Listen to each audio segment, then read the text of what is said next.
ये कोई इंटरव्यू करने नहीं जा रहा हूँ मैं, आपको एक ऐसी दास्तान से लेके गुजरना चाहता हूँ जिससे दुनिया की कोई लड़की गुजरना नहीं चाहेगी, जिसमें उसके परिवार के लोगों का खून मिला हुआ है, जिसमें उनकी हत्याएं हुई हैं, उस पर आरोप लगे हैं। जिन पर आरोप लगा वो बहुत अति शक्तिशाली ताकतवर लोग, जिसके खिलाफ जिसके साथ रेप हुआ, और उस रेप की लड़ाई 8 साल से लड़े लड़े लड़े लड़े वो हाई कोर्ट तक जाती है, और फिर अचानक से जब उसको बेल दे दी जाती है तो उसके ऊपर क्या बीत रही होगी, वो कहानी आपको समझाने जा रहा हूँ। क्योंकि ये उन्नाव रेप केस का मामला सबको पता है, और इस देश की याददाश्त बहुत कमज़ोर है चूंकि भूल जाते हैं। एक लड़की जो 17 साल की थी, उसके साथ जो बीजेपी के विधायक रहे कुलदीप सिंह सेंगर, उसने बलात्कार किया, आरोप लगा और दोषी साबित हुआ। कोर्ट ने उसे, निचली अदालत ने दोषी साबित किया, लेकिन अब हाई कोर्ट ने उसको जमानत दे दी है और सजा को निलंबित कर दिया है। ये बात की बात है कि वो जेल से अभी बाहर नहीं आ सकता, क्योंकि उसके ऊपर इनके पिता की हत्या का आरोप है, और एक और मामले में वो आरोपी है, इस वजह से अभी जेल से बाहर नहीं आ सकता। लेकिन आप सोचिए कि कितना तकलीफदेह होगा कि एक बच्ची जो 17 साल की थी, उसके साथ रेप हुआ, और फिर वो आरोपी से लड़ते लड़ते उसने अपने परिवारजनों को खोया। वो सारी कहानी ये खुद बताएंगी। लेकिन मैं सिर्फ ये जानना चाहता हूँ कि जब हाई कोर्ट का फैसला आया और आपको सिर्फ ये आहट भर हुई कि वो आदमी बाहर आ सकता है, तो कोर्ट के अंदर क्या उस समय का माहौल था?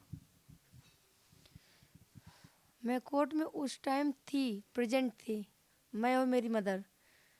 जैसे मैंने जज साहब खड़े खड़े बस ऐसे खड़े हुए बोले, विक्टिम विक्टिम के मदर से 5 किलोमीटर पे उस एरिया में नहीं जाएंगे, और हर हफ्ते पुलिस को अपनी रिपोर्ट देंगे।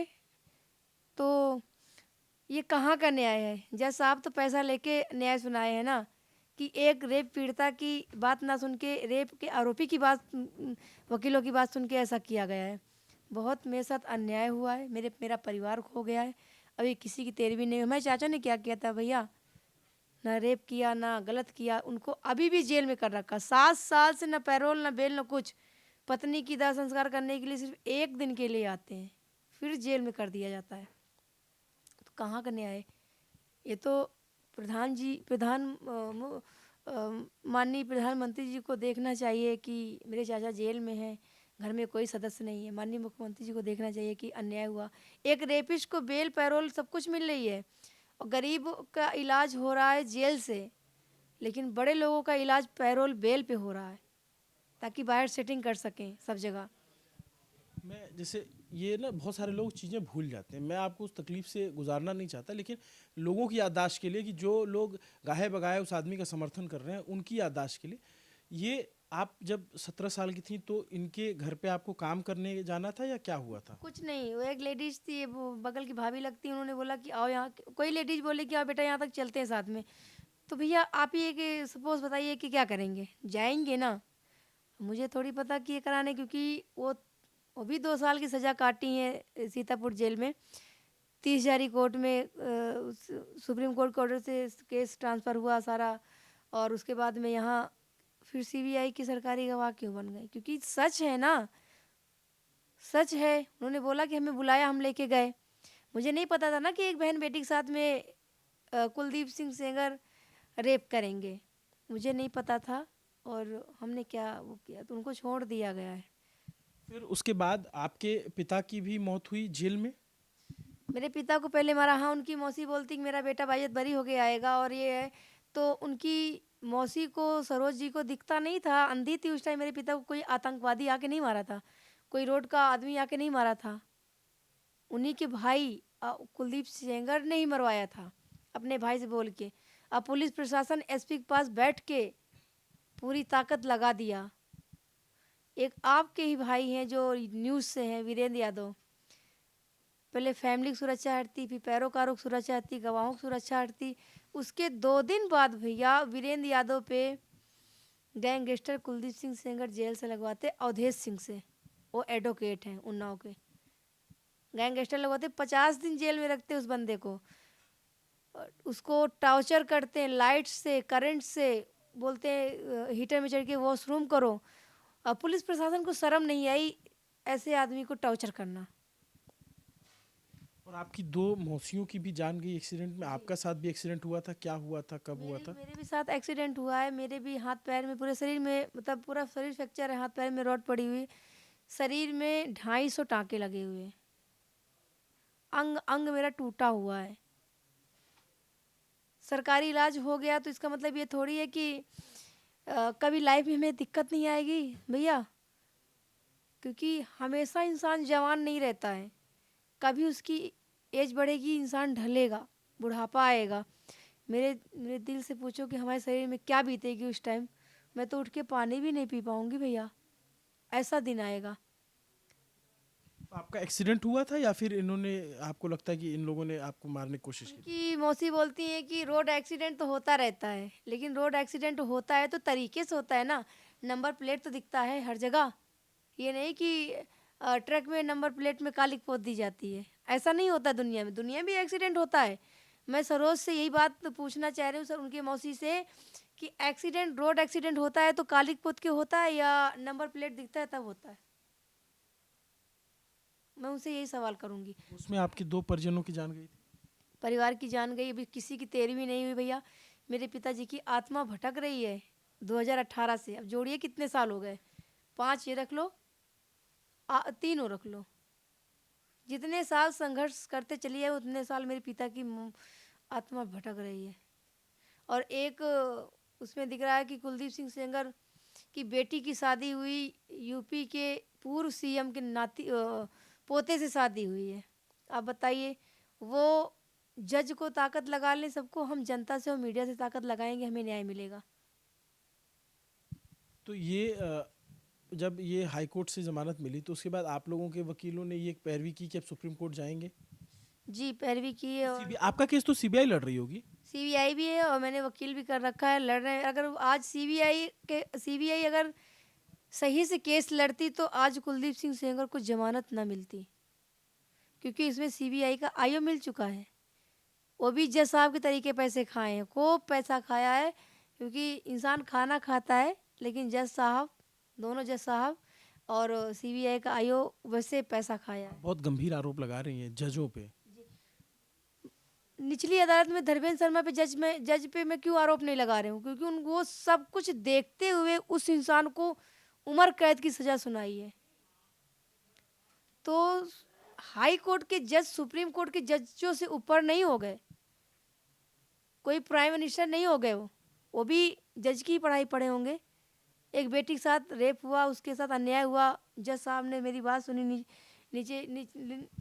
तीसरी कोर्ट ने सुना, और ऊपर वो दया करते हुए उनको शर्म नहीं आई। उनके आँख का पानी मर चुका है, क्या उनकी बेटी नहीं होंगी?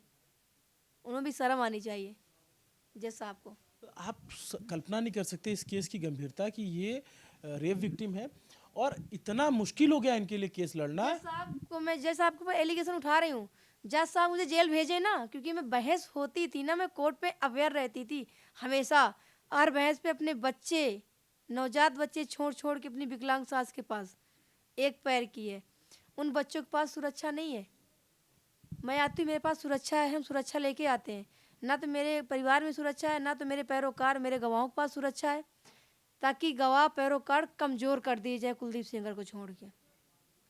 आपका परिवार कहाँ, मतलब परिवार यही है, लेकिन सुरक्षा हटा दी गई है। आप गांव नहीं जा पाते? गांव भी नहीं जा पाती हूँ। और फिर रही बात, उन बच्चों को छोड़ के आती हूँ। बाई द वे, अगर अगर ये कमज़ोर करना होगा और मुझे नीचे गिराना होगा तो क्या पता मेरे बच्चों को ना उठा ले मकान से, कोई भरोसा नहीं है। और आपके पति जो है वो? उनकी जॉब छूट गई भैया, कोई नौकरी में नहीं रख रहा है, क्योंकि ऐसा केस सुन के, रेप विक्टिम से शादी हुई। तो मेरे पति ने कोई गुनाह नहीं किया भैया, शादी करके कोई गुनाह नहीं किया। उन्होंने एक दुनिया में नाम किया कि रेप विक्टिम से शादी किया, ठीक है, नॉर्मल है, कोई हाई लेवल के नहीं है, लेकिन जॉब से निकाल देगी। अब मेरी आगे की लाइफ कैसे चलेगी? मुझे दूध और के ये पैसे देने हैं, मुझे अपने राशन का जो दुकान से लाते उसका पैसा देना है, हर चीज़ का पैसा देना है। हम कहाँ से भरेंगे? मुझे भी सुरक्षा को देखते हुए कोई जॉब नहीं है कि हम कोई किसी का काम कर सकूं और अपना परिवार चला सकूं। बिल्कुल बेरोजगार कर दिया गया कि ना बाहर कमा पाएंगे, ना जा पाएंगे, ऐसे मर जाएंगे। मतलब आप सोचिए कि जिनका इतना बड़ा संघर्ष हो, वो इतना बड़ा केस लड़ रही हैं, जो 4 बार का विधायक है, जिसकी मर्जी के बगैर एक ज़माने में उन्नाव में पत्ता नहीं हिलता था, और स्थिति ये हो गई कि प्रदेश में केस ये लड़ नहीं पा रही थी, तो फिर सुप्रीम कोर्ट ने केस को ट्रांसफ़र किया और 30 हज़ारी कोर्ट में, दिल्ली में, दिल्ली में ट्रांसफ़र किया, तब जाकर के यहाँ पे 30 हज़ारी कोर्ट में मुकदमा सुना गया लंबे वक्त तक, तब जाकर के कुलदीप सिंह सेंगर को सज़ा होती है। और अब जब ये लगता है कि हाँ ये सज़ा उम्र कैद की सज़ा होती है, लेकिन अब ऐसी ज़मानत दे दी कि इनको डर है कि एक ज़मानत मिल गई, दूसरे केस में भी ज़मानत मिल गई तो वो बाहर आ जाएगा। और फिर चूंकि जिस तरीके से इनके परिजनों की जान गई है तो ये हमेशा इनको डर लगा रहता है, जैसे अपनी बातों में भी कह रही हैं कि बच्चे और पति को लेकर के। तो आपके बच्चे अभी पढ़ने जाते हैं, स्कूल जा पाते हैं या फिर नहीं जा पाते हैं? बच्ची अभी तो मेरी नवजात बच्चे हैं, 1-2 साल की बच्ची हुई है अभी, एक 1 साल का पूरा होके दूसरे में बेटा लगा हुआ है, अभी तो नवजात हैं। लेकिन उन नवजात के साथ क्या होगा सुरक्षा न रहते हुए, मुझे तो कुछ नहीं पता। कल का मैं एडमिशन कराऊँगी बच्चों का, अपोजिट को खिलाफ को पता चलेगा, मेरा बच्चा अपने सहयोगी से अपने आदमी से उठवा लेगा, कभी भी कुछ करवा सकता है भैया, कुछ भरोसा नहीं है। आपको मैं एक चीज़ दिखा रही हूँ, आप देखिए किस तरीके से ये सब पड़ा हुआ है, देखिए। मैंने भी इसमें लिखा है, हमने भी लिखा है, आप सरकार और जज से ताकत लगा लो, मैं जनता से ताकत लगाऊंगी, देखो किसकी जीत होती है। नहीं, लोग आपके साथ हैं। और ये नेहा जी मेरा सपोर्ट कर रही हैं। ये देखो बलात्कारी की बेटी क्या लिखी है, देखो ऐश्वर्या सेंगर कौन है जो बनी उन्नाव केस की के दोषी कुलदीप सिंह सेंगर की कानूनी ढाल। इनको शर्म नहीं आई, बेटी होके अपने रेप के आरोपी को साथ दे रही। अरे ऐसे पिता को तो मार के फेंक देना चाहिए, जला देना चाहिए, शर्म आनी चाहिए। एक बेटी है, कैसे देश की बेटियों को न्याय दिलाएंगी? नहीं दिला सकती हैं। केजरीवाल भी मेरा सपोर्ट कर रहे हैं। आप राहुल गांधी से भी मिली? एक रश्मि सेंगर है उन्नाव की, देखो मेरे ऊपर आरोप कैसे लगा रहे। मैंने उनसे सवाल किया, उनको मैंने देखो मौसी कह के बात कर रहे हूँ, लेकिन देखो मेरे खिलाफ कैसे। मेरी शादी की फोटो इस औरत ने रिलीज कर दी। टीम के आपके एक रेप विक्टिम की पहचान उजागर करना बहुत बड़ा अपराध है। और आप तो पॉक्सो का मामला रहा पास एक एक स्क्रीनशॉट इस औरत के हैं। मेरी सगी मौसी नहीं है, मेरे दादी की बहन के देवर की वाइफ की क्या रिलेशन, दूर दूर का रिश्ता, कोई मतलब नहीं इससे। लेकिन देखो इनके ऊपर एफआईआर होनी चाहिए। मैंने आज माखी थाने को फ़ोन किया था और मैंने रजिस्ट्री भी की है कि इस पे संज्ञान लिया जाएगा नहीं लिया जाएगा, ताकि हम सुप्रीम कोर्ट से आप सबको बुला के सवाल करें। पुलिस वालों से हमने साफ ये तो इसमें तो पुलिस को खुद ही संज्ञान लेना चाहिए, क्योंकि आपका पहचान कोई उजागर नहीं कर कि यूपी में राज किसका है? कुलदीप सेंगर का। बेशक वो जेल में है, लेकिन उसका जेल से भी राज चलता है, तो कहाँ से इनके ऊपर हो जाएगा? हमें बालिग बना रही। इन्होंने मुझे जन्म दिया कि मेरी माँ ने जन्म दिया? भैया जन्म तो मेरी माँ ने दिया है ना, इन्होंने नहीं दिया ना, तो कुलदीप सेंगर की वाइफ ने दिया है। तो मेरा परिवार जानेगा ना कि मैं नाबालिग हूँ बालिग हूँ। और तो कोर्ट ने तय कर रखा है, कोर्ट में क्या जज साहब ने हमें जन्म दिया है कि नहीं, उनकी मैं वाइफ कह रहा हूँ कि जन्म कोर्ट दिया ने सजा दी है ना, निचली अदालत ने तो सजा दी है इस है? जी सजा दी, तभी तो वही चीज़ तो हम देखे हैं ना कि कैसे मेरे साथ में अन्याय हुआ है। आप राहुल गांधी से मिली तो उन्होंने क्या कहा? वो सामने से मिले, हमें बुलाया, फ़ोन किया, उन्होंने संज्ञान लिया कि हम आपके वकील के साथ में, आपके वकील के साथ में एक वकील खड़ा करेंगे ताकि ताकत रहे, बगल में कोई दिक्कत हो तो बोल सके।